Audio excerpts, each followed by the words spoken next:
Okay, I can understand why Professor Echo teaching feedback is one of the best in the School of Social Sciences. So I'm also very sure that, after listening to him, you probably would not feel boring, right? So not as what Senya said earlier. So I believe many of you are awake. So very motivated, very inspiring, right? So I'm the one who actually going to bring you to the boring part. Unfortunately, it is also going to be an important part. Now, before I begin, let me just ask one simple question. Which school do you belong to? Which school you belong to? School of Social Sciences. And this is important. Why is it important? The reason is because if you have any issues related to academics matters, related to students' life, you always turn back to your home school. And School of Social Science is your home school. Now, why do we actually say that? Imagine you face problems and you cry in your neighbors, in front of your neighbor's door. So you probably will not be able to get help. So in order for you to get help, you have to come back to the home school. And that is very important. So always remember, you belong to School of Social Sciences. So any things you have, you probably would have to come back to us, okay? Now, so let's begin by asking these questions. So you seem to have chosen the disciplines you want to get into, right? But the immediate next questions you probably would ask, what have I gotten myself into, right? So that is important.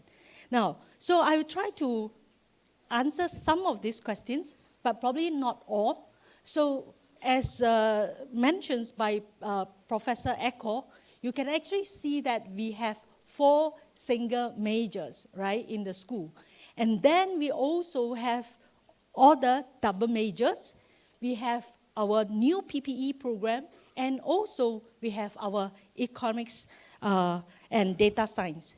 Now, when you were to look at this, the degree you're getting is what we call Bachelor of Social Sciences, right? So Bachelor of Social Sciences, that is the degree you are going to get. Now, but with the exceptions of economics and data science students. So your degree is not Bachelor of Social Science. Your degree is Bachelor of Science, right? So all others have Bachelor of Social Science except economics and data science. Now, then after you know what you actually get yourself into, you probably would ask, now is actually your first day, right? So first day in the orientations, I mean from the school, but because you also attended the university welcome events, so this is actually the first time we actually meet you in person, other than during the admissions itself. So the immediate next questions you probably will want to ask is that, what do I have to do in order to graduate? So there are a few criteria. So what are these criteria? Now, if you were to look at this slide that we prepared for you, so these are all the criteria that you have to satisfy before you can graduate. Now, let me run through them one by one. So I will focus on the item 1 to 5. The reasons is because sometimes it cannot fit you with too much information. Too much information, halfway through, you forget. So this is the very first, I would say, information sections we give it to you. The other information sections we are going to give it to you will be during your second year, right? That will be the time where we share with you information on internships, exchange, and graduations projects. Now we don't let you get too much information so that you only need to take away what is necessary. Now, in order for you to graduate, you have to obtain total AUs required for the completions of the program. Within the durations, we have the durations of minimum candidature periods and maximum candidature periods.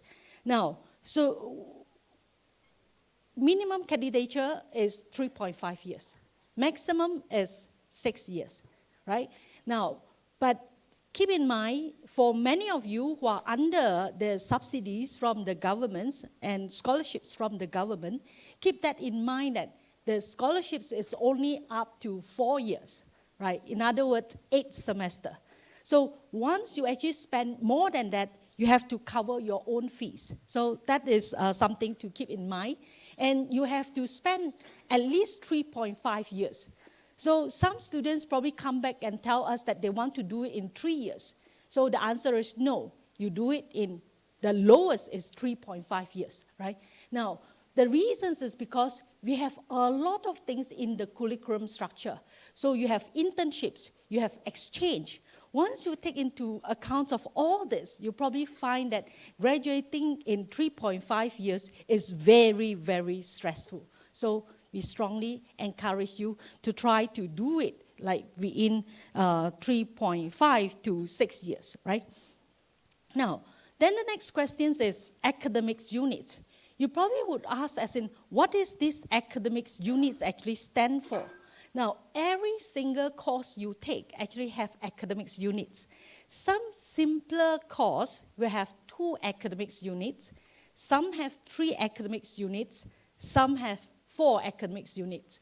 Then your job is to collect all these academics units, right? So you must satisfy minimum amounts of academics units before you proceed. How many academic units you need to collect? For all single major, you have to collect up to 125 academics units, right? So just imagine if you can do the calculations. So if you were to take 3 AU courses, so how many more you need to collect in order to meet 125? Psychology students, you have to do slightly more. You have to do 128. Okay, so you cannot do 125. Do 125 cannot. Now, he got very excited, right, knowing that he is taking 128. Now,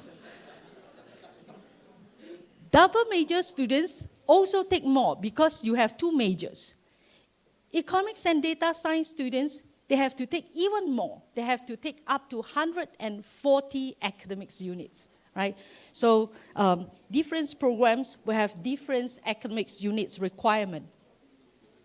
All right, now, so after you collected all these academics units, so then we probably would, so I think, I have not counted, but I think it's 125, so it's 125 to 128, yeah? So now, then the next questions you probably would have is that, what courses can I rate in order to earn all these academics units? So 125, yeah? Right. Now, so this is the curriculum structure of single major. First, you take 125, you need 125 to 128. Then the immediate first things that you have to look at is what we call the major requirement. So if you are economics students, your major will be economics, right? Psychology, you have major requirements for psychology. So that is up to 60 to 69 AU.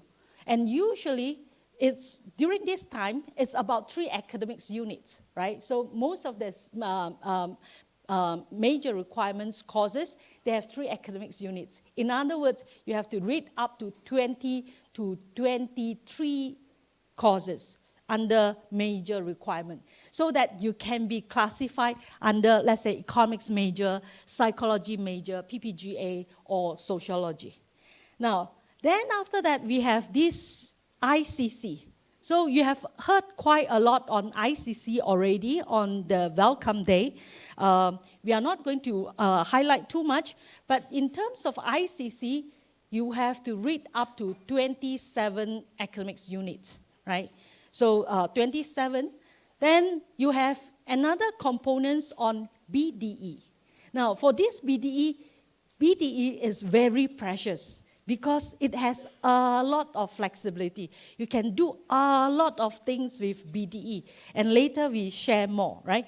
Now, under major requirement, you probably would see, we say you would do some core courses, you have to do some prescribed elective, which we call MPE.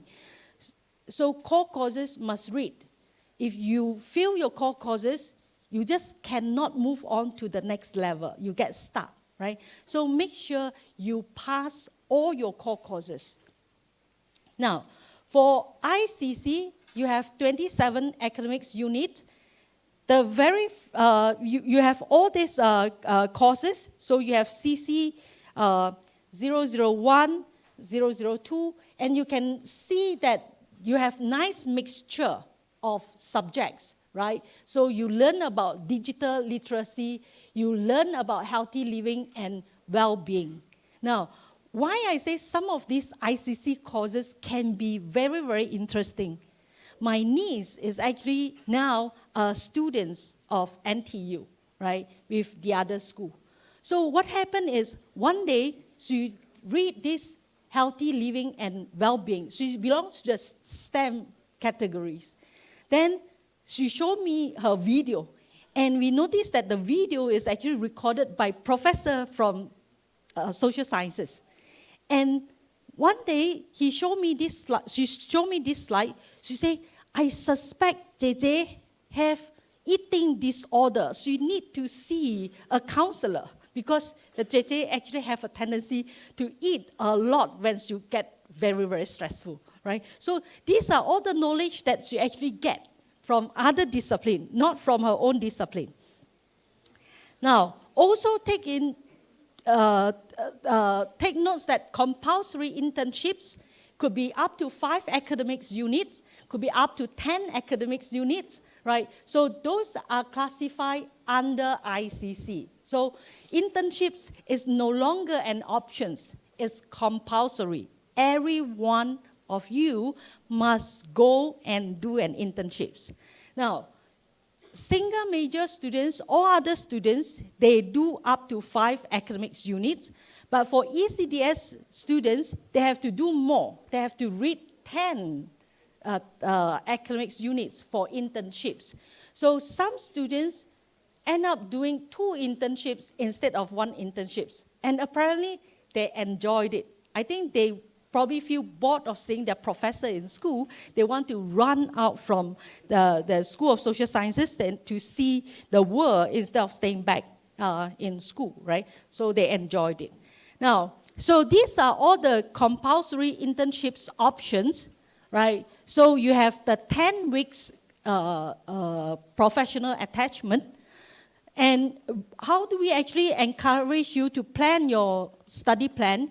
Try to do it at the end of year 2, SEM 2, or at the end of year 3, SEM 2, right? This is how you can do the 10 weeks professional attachment.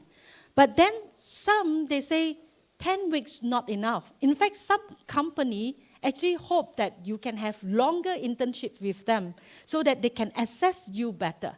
So how do they do it? They will do it in 24 weeks. So that will take up to 12 academics units. If you want, you can also go on overseas entrepreneurships program. Now, all this, you would have a lot more information later on during the end of your second year. We give you another information sessions. So for the BDE, you have 30 academics units to play around with. You can go on exchange if you want to, right? Or you can take up any courses in NTU outside School of Social Sciences. So you can take some of those courses outside. Now, you can also read what we call the MOOCs courses. So these are the online courses that you can actually do. Maybe during holiday, you just feel like, okay, you want to do 1 or 2 of these, then you can actually do it online. Now, some students actually do it for their second major and they use it for their minor, and some actually go on exchange. And when they go on exchange, you have all kinds of varieties you can actually get into. Like what I shared with you earlier, my niece actually just finished her first year, then decided to actually go on exchange after the end of first year to Hanyang University. Then she asked me what courses to take in Hanyang University exchange program. Then I say, I leave it to you. You do whatever you like. Then in the end, what did she do? She ended up registered herself into Korean makeup and also some dance club, right? So dance course, then come back and show us video of her dancing. So I say, you have a lot of fun instead of doing all these serious academics readings. But of course, she did take up a course on data computations as well. Yeah. So then also some students, they can actually do Eureka. Now, Eureka is actually a very nice research program that has been integrated into your curriculum structure. So some students, at the end of first year, second year, you probably would receive email from university telling you that whether you're qualified to do Eureka. So Eureka means that you begin doing your research at a very early stage with your professor. Right? During your year 2, during your year 3, you start your research experience. And that is nice because you start to build up the skill. You also start to build up the connections with your professor. So I mentioned this already on overseas exchange. Now, you are only allowed to transfer a maximum of 3 courses, right, during exchange. Now, then we say you have second major.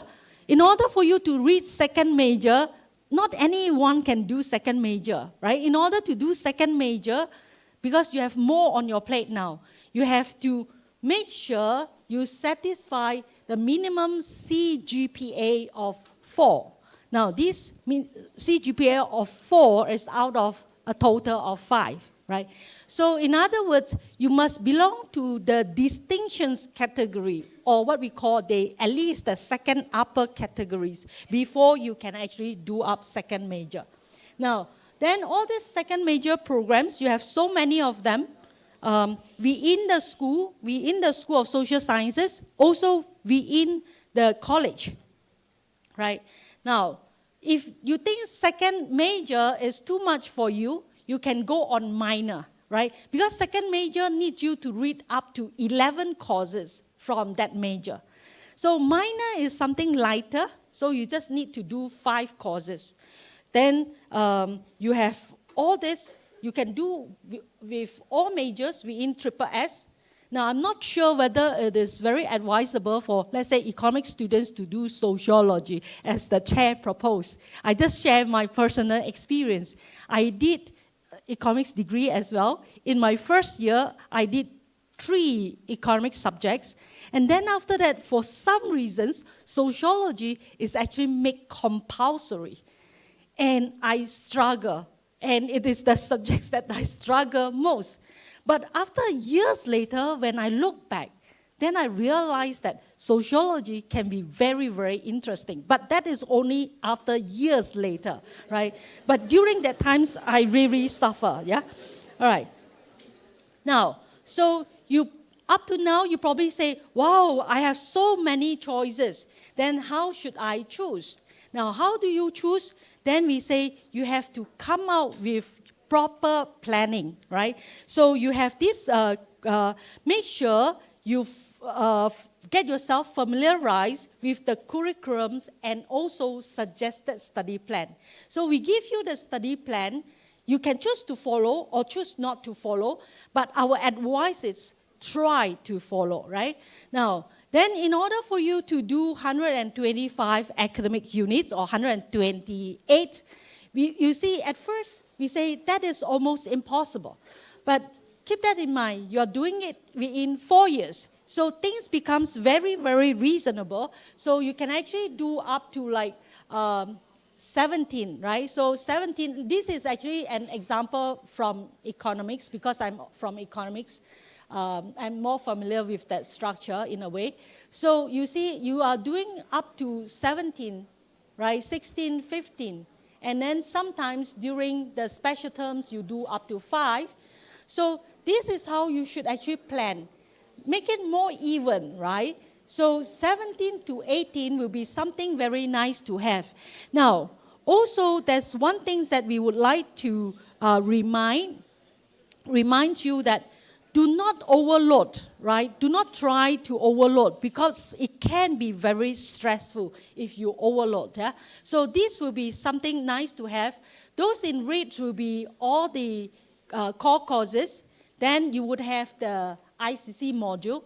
So usually in the first year and second year, most of the things are already planned for you. So you don't have to worry, right, too much about what course to register. But in general, we already plan it out for you nicely. But the one that you become more independent will be in your year 3. You see, you have so many BDE. Right? So you got to ask yourself what BDE you want to do. You can choose to make it broaden. You can actually choose to make it in depth, right? Some students say, I'm from social sciences, I want to explore outside social sciences. But some students probably say, oh, I'm into economics and mathematics, and I want to do a lot more into economics and mathematics. They can actually make use of the BDE as well. So depending on how you want to specialize. So we strongly encourage you to consider doing internships during year 3. Right, so this is what we call the end of 2.2, right, year 2, SEM 2. Then you should consider doing internships. Then after that, you have your graduations projects. So graduations projects is like the final year projects, right? It's up to a year for you to actually finish the FYP. So I would not share so much to confuse you. So for course registrations, I'm sure the seniors must actually have shared a lot with you, right? How challenging it is to register courses online. But don't worry, at the back end, we have a teams of people actually supporting you during course registrations. And that is also very often we receive complaint from students saying that, oh, I cannot get the courses I want. Can you do something about it? And usually they would expect you to respond to them immediately. Now things don't come that way, right? So you put up your request, we look into your request because the questions you ask is not as simple as 1 + 1 is equals to 2. So sometimes at the back end, people have to do a lot of things. So, but in general, we try to give you as much support as possible during course registrations. Now, one more thing to take note, it is also important to look at the add-drop periods. So add-drop periods is actually during the first 2 weeks when you start. Right, so tomorrow, okay, add drop, start tomorrow. Okay, so add drop start tomorrow. See, Aloysius know a lot better in terms of all the schedule. So you have 2 weeks. After 2 weeks, basically you just can't drop the course, yeah? So this is what you have. Now then assessment. So what about the assessment? Assessments, you have few categories. So in general, 2 main ones. We say examinable courses and also non-examinable courses. So what is examinable and what is non-examinable? So examinable simply means at the end of the semester, you have to go into a very serious venue, right? So serious with all the invigilator. You feel like all the invigilator is only looking at you, that's stressful. So that is the examinable course. So you go to a very formal environment to take your course. Non-examinable simply means you have it during the semester, right? So your professor will probably say, okay, today 1 quiz, then 3-4 weeks later, another quiz, then another 3-4 weeks later, another quiz. Now, I am teaching HE 3002, so which is macroeconomics 3. So it is a core course. So in general, I'm going to see all the econ students in your year 2, SEM 1. And I already planned my curriculum structure.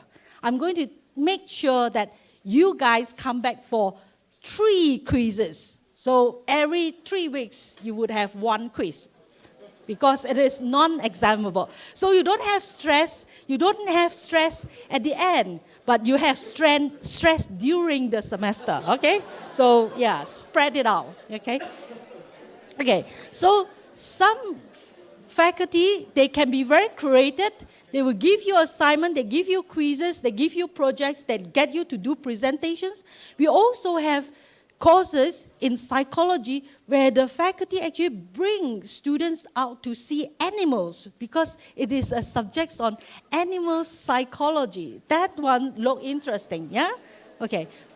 By the way, the course is always have full subscriptions. Many students cannot get to register because they know that they can go out to see animals. Right. Now, then I also remember on Monday, the students' union's leader asked you guys to pledge, right? So that's something you actually promise you wouldn't do. So, or you promise you want to uphold academics integrity. And this is important, right? So no cheating, no copying AI. If you copy AI, you make use of AI, you have to acknowledge to AI, right? So acknowledgements must be made. So if you look at earlier on, Professor Echo shared the diagrams, right, or the picture. You can see the ChatGPT logo. So in a way, he acknowledged that this is actually from ChatGPT, and that is important. Huh? Now, then no fake MC. We have students cannot make it for the quiz, and instead of going to see doctor, then they come up with fake MC. All these things not acceptable, right? Now, you also cannot say like, I have friends, she actually suffer. Then I let her copy my assignments. Also cannot, right? So if you get caught, there will be 2 persons, yeah? So all these things must be avoided. So we take it so seriously that we can actually put you in jail. No, I'm just kidding, right? So this is actually as serious as that, yeah? Don't get yourself into that. So of course, what can we do? We can do quite a lot of things, right? If we find that you plagiarize. So first things is if you look at this, right, which one is the lightest penalty? So the lightest penalty, in fact, is actually asking you to redo and resubmit it, right? But then, what is the heaviest punishment? We can actually kick students out from university if plagiarism is found to be very serious, yeah? So don't do that. All right, now this one is important, right? So remember, you will see on your transcript all the A+, all the letter grades. So you have all the A+, A minus, B+, until F, yeah? So this is how you calculate the grade points. Remember just now we say if you want to do double major, you have to have at least B+ categories. All your courses have to be at least B+ and above in order to qualify you for second major. And this is also how we actually classify your degree. So when you graduate, we say if you get CGPA of 4.5 to 5, then you belong to highest distinctions, you get your first class, right? Then after that, the second upper, now they also have very nice name. We say you have distinction, right? So then that is 4 to 4.49. But also remember this, right? So many of us don't want to look at this, but this is important. Huh? So your CGPA, if you fall below 2, you just cannot graduate, right? So CGPA must be 2 and above. So now I'm quite sure everybody is looking at the one on top, right? So eventually, those are also important to look at how you want to graduate. But most of our students have no issue with that. All right, so life is getting so tough. Do you have some discount? So the good news is you have some discount, yeah? So what kind of discount we give it to you? Freshman GPA exemptions. So you are changing from, let's say, JC to university, from poly to university. Things get tough, right, during your first year. So if you cannot adapt well, so you probably would not be getting good grade. So during these times, if you fail a course, then we say you can actually remove these things. You can have another attempt next time. Now, but this is only during first year. After first year, no more, right? So you're already into NTU, all this discount will not come in, right? So this is the kinds of discount we give it to you. So only during the first 2 semester. But grade of all this attempt will still be reflected in your transcript. The only things that it doesn't affect is that it doesn't affect your GPA. But your future employer will still see that, oh, he tried one time, he failed, then the next time he get A+, right? So things like that. Okay, so you do have the SU options as well. So these SU options is like, you see whether you satisfy or you want to classify it as unsatisfied, right? So, but of course, if you know you do very well, you get the A, then you say, all right, I will take the A grades. But if you think that, maybe I don't think I'm doing very fine, then you probably go and SU it, right? So talk to your seniors. Seniors will share with you more as in how to SU courses and why you need to SU courses, up to 12 academics units, right? Now, if you still have many questions, go to the School of Social Science undergraduate students intranet. So this is how the website should look like, right? So you click into students intranet, you see School of Social Sciences, you click in, you get to see curriculum by program. So we will tell you what are your core courses, what are your MPE and things like that. Very useful website, so explore it. Now, if you have problem, then write into SSS UG office. Right? So SSS UG office will be the one who come in to support you. Now, then also remember each of you actually have an academics mentor. So if you have anything concerning your academics advice or some things you want to share with your faculties, go and talk to them. Now, one of the usual feedback that most of our faculty receive in SSS is that they say, oh, the professor is very approachable and friendly. But unfortunately, students don't come and approach us, but do not know how they can tell that, we are approachable and friendly. They don't come, but they say you are approachable and friendly. So do come to professor, so and approach them for advice, okay? Now, then this is a very beautiful picture we took just last week. We purposely go to do you know what place is this? This is Jurong Point, the Hong Kong restaurant, right? So we purposely go there, have our lunch, take this nice group photo to show you who are the people behind the scene. So I have with me Keith. So Keith is here, who is our academics lead, right? So for the School of Social Sciences. Then I have Yan Jia. Yan Jia is here. So this lady, so you look at her, very soft-spoken, very gentle lady, but she is our lead for the undergraduate's office. She is also taking care of psychology, right? Then we have the entire teams of people behind. Now, then these are the people we have. Now, for psychology, you will be under Miss Yan Jia, supported by Hui Chin. For econs, ECDS, PPE, you will be supported. You will have Tina, Miss Tina. Then you have 2 supporting staff. Then for sociology, we need to recruit our manager. Now. He left us. Why? Because this guy is interesting, our very own NTU student.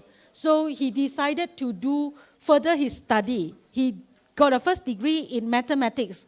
Then 6 years later, decided to do another mathematics, but this time master in mathematics. And he's going to Korea. So we need to congratulate him and recruit one more for you. So we have Victor coming in to support.